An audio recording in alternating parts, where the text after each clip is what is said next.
楼上的男孩患有超雄综合症，一到凌晨1点就会发出砰砰砰砰类似用头撞地板的声音，紧接着就是男孩歇斯底里的大叫。自从他们一家4口搬回来后，我就没睡过一天安稳觉，邻居们也被折磨得受不了。终于今晚501爆发了，他气势汹汹地敲响了601的房门，大概敲了17、8下，取而代之的是501歇斯底里的大吼：吵！那傻子在吵，信不信我弄死他？不一会601果然安静了下来，租户群倒是难得热闹了起来。503说：“501给你点赞。”这话我早就在心里说过几百遍了。602是真的烦，他们家重男轻女，连续留了好几个，终于怀上了儿子，去医院检查说有超雄综合症，不愿意打，非要生下来，结果生出这么个玩意儿。我默默窥屏，虽然没有说话，但是对他们的话非常赞同。就在这时，501也在群里发话了。是哪个神经病给老子发的短信？接着501丢出一条短信截图，电话号码未知，内容是我帮你杀了他。潜水的住客纷纷表态，不是我。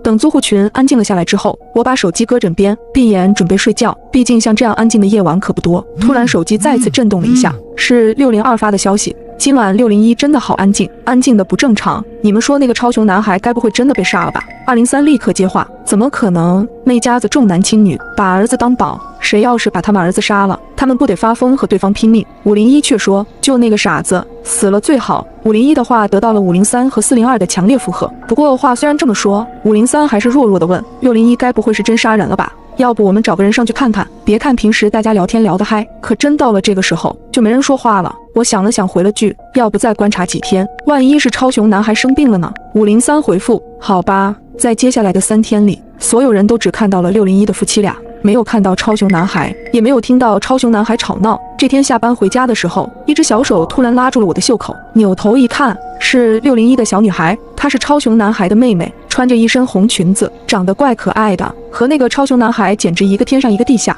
正可怜兮兮地看着我。她悄悄对我说：“姐姐，我家真的死人了。”什么？姐姐，我说我家有人被杀了。我先是愣了一下，接着掏出手机立刻报了警。警察很快就来了，房间门打开后，只见夫妻2人撒泼打混的哭着：“警察同志，天地良心啊！说我杀了我儿子，怎么可能？”超雄男孩站在旁边，不似以往那样身体清颤且暴躁，安安静静地站着，眼神空洞，明显比几天前瘦了一圈。虽然超雄男孩的情况很奇怪，但是明显是个大活人。警察遇到这样的夫妻也很无奈，耐着性子说：“你们邻里邻外的，人家不也是为了你们好，没出事最好。”在警察的调解下，我拿了500块给601作为赔偿。完事后，我一直纳闷那个小姑娘为何要骗我。今天的夜晚仍旧很安静，可是我怎么也睡不着，一闭上眼睛就是超雄男孩那副诡异的面孔。咚咚咚，有人在敲我的房门。我看了一眼手机，凌晨2点。咚咚咚，敲门声更急促更用力了，我甚至能感觉到地板都在颤动。我门口安装了一个声控灯，此刻声控灯正亮着，但猫眼里却是一片黑暗。我门旁有个窗户，此刻我清楚地看到窗帘缝隙里从外透出一缕微光，也就是说声控灯依旧还亮着。有人挡住了我的猫眼，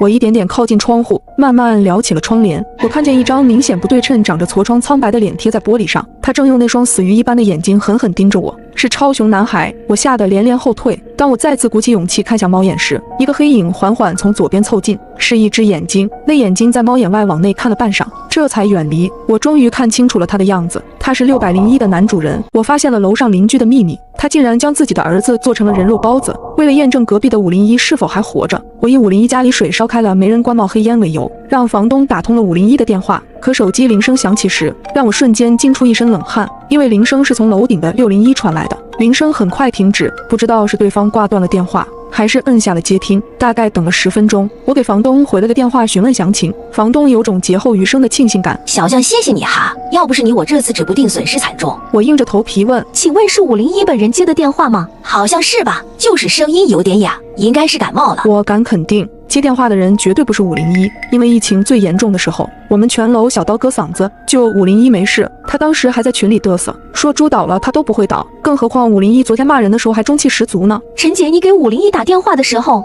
有没有说是谁给你打电话的？当然啊，我给他说了，是小将你提醒我的，做好事当然要留名了。哦，对了，小将，我有事就先挂了哈。电话挂断，我心想完蛋了，这不是把我暴露了吗？咚咚咚，房门被敲响了。我颤颤巍巍走到门口，凑到猫眼一看，明明没人，可房门又被敲响了。姐姐，是我，是601的小女孩。我赶紧打开门，招呼她让她进来，她却摇摇头，小声道：“姐姐，我来偷偷告诉你一声，小心一点，你发现了他们的秘密，他们今晚会来要你的命。小女孩说完，就扭头匆匆跑上了楼。她跑得可真快，这么安静的夜，我也没听到脚步声。这时601的男人突然出现，他站在楼梯口，用一种阴森的目光看着我，吓得我赶紧反锁了房门。我掏出手机，立刻报了警。喂，警察局吗？我要报警，有人要杀我。警察赶过来大约需要20分钟，现在我只能乖乖躲在家里，煎熬地等待救援。我又发消息告诉303，601的男主人疯了，501真的被他杀了，楼道里危险，千万别出门。这时楼下突然传来了402的辱骂：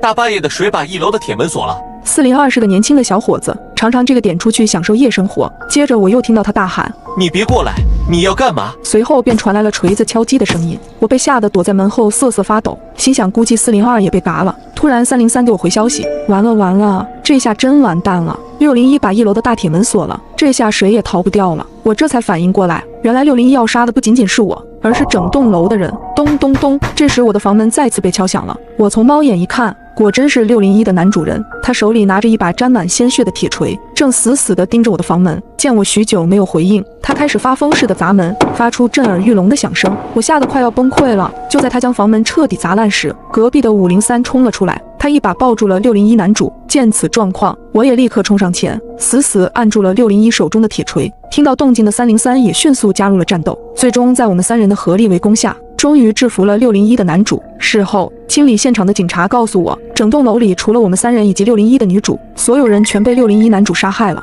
我听到这鼻子一酸，这才想起601的小女孩，赶忙询问他的女儿呢？我明明看到她还在。警察先是愣了一下，然后对我说：经过调查，他的女儿早在3个月前就被杀害了，也是被601的男主人做成了人肉包子。原来自从他们家生出了一个不正常的男孩后，601的男主因为无法接受现实，患上了精神病。在搬到这栋楼后，因为邻居们的辱骂，促使他的病情越发严重。先是心理不平衡，杀掉了身体正常的女儿，接着他又恨铁不成钢，残忍杀掉了超雄男孩，然后逼迫自己的妻子将超雄男孩的肉做成了人肉包子，分给大伙吃。最终一无所有的他，又将目标瞄准了整栋楼的住户。知道真相后，我不自觉地朝楼顶的601看去，突然那个小女孩又出现在楼道里，她冲我摆了摆手，仿佛在说再见了，姐姐。我竟然在包子里发现了一颗人的牙齿。凌晨2点，我的房门被一阵乱敲，是楼上的超雄男孩又犯病了。我贴近猫眼，竟然对上了601男主人的眼睛，我打了一个激灵。接着我看到他一把将超雄男孩扛在了肩上，超雄男孩发疯似的想要挣脱，可还是被601的男主人硬生生的扛着上了楼。第二天，我被一阵断断续续的剁肉声吵醒，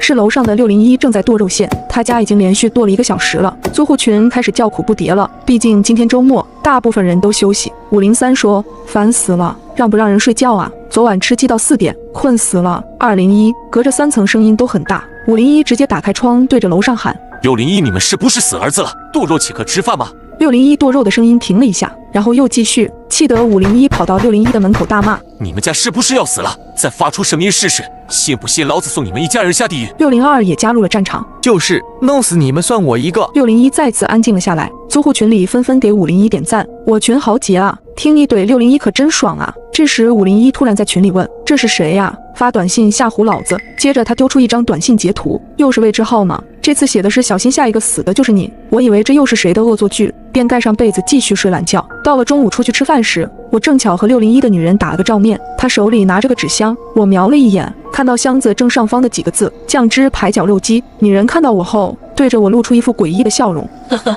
家里买了一只小乳猪，所以今天一直在剁肉，你多担待。我随即附和一声，转身下了楼。等我吃过午饭，刚走到5楼的楼梯口，就再次看到了601的女人，她把脸贴在我家的猫眼上，正努力从外往里看。请问你有事？听到我的声音，601女人立刻换上温和的笑容朝我看来，她抬起手，我这才发现她手里拎了个白色塑料口袋。今天家里包了包子，拿几个来给你尝尝。不用了，谢谢。我本能的不想要，可是她非往我手里塞，没法，我最后只能收了。回到房间内，不一会儿，我听到了有人下楼的声音。我从猫眼里看到是601的男主人，他敲响了501的门，估计又是来送包子的。但不同的是，501打开门后，他直接走了进去。隔了大概5分钟，这才传来601上楼离开的动静。很快，租户群的大伙开始讨论送包子这件事。203说：刚刚601来给我送包子了，震惊死我了。201，我差点以为他是来找我干架的。503，有一句话不得不说，601虽然有病，可他的包子是真的很好吃，味道和我以前吃的都不一样。203，是吗？我没敢吃，我吃一个试试。我看聊天看饿了，从冰箱里找出601送的包子，上锅稍微加热了一下。我吃包子有个习惯，喜欢掰开再吃。可当我掰开包子后，里面竟然有一颗牙齿，这颗牙齿很熟悉，像是超雄男孩左边的小虎牙。我心想这也太不卫生了，便拍了一张照片想要发群里，犹豫了一下，还是算了，千万别影响其他人的胃口。只是让人郁闷的是，下午601又开始砍东西了，听声音应该是砍骨头，从2点砍到4点。晚上601又送东西来了，说是乳猪熬的高汤，里面加了虫草花和蘑菇。601的厨艺得到了租户群的点赞，不过我没喝，因为包子给我带来的心理阴影太大。到了晚上9点，303突然找到我，你有没有发现602和501很久都没说话了？我不喜欢泡群，倒是没注意。303继续说，这不是重点，重点是601砍骨头砍这么久，501还这么安静。你再想想501收到的那条短信，小心下一个死的就是你。被303这么一点，我也反应过来了。303接着说，你说601剁的，有没有可能就是501和602？太可怕了！还好我昨天不在家，错过了人肉包子。我们要不要报警？我立即回复303，我找房东，让他给501打个电话试试。5楼的3间房都属于同一个房东，我立刻以501家里水烧开了没人关冒黑烟为由，告知了房东。501的手机铃声很快响起，他的手机铃声很特别，是一首热血的中文歌，激昂的曲调却让我浑身发冷，因为手机铃声响起时是从我楼顶的601传来的。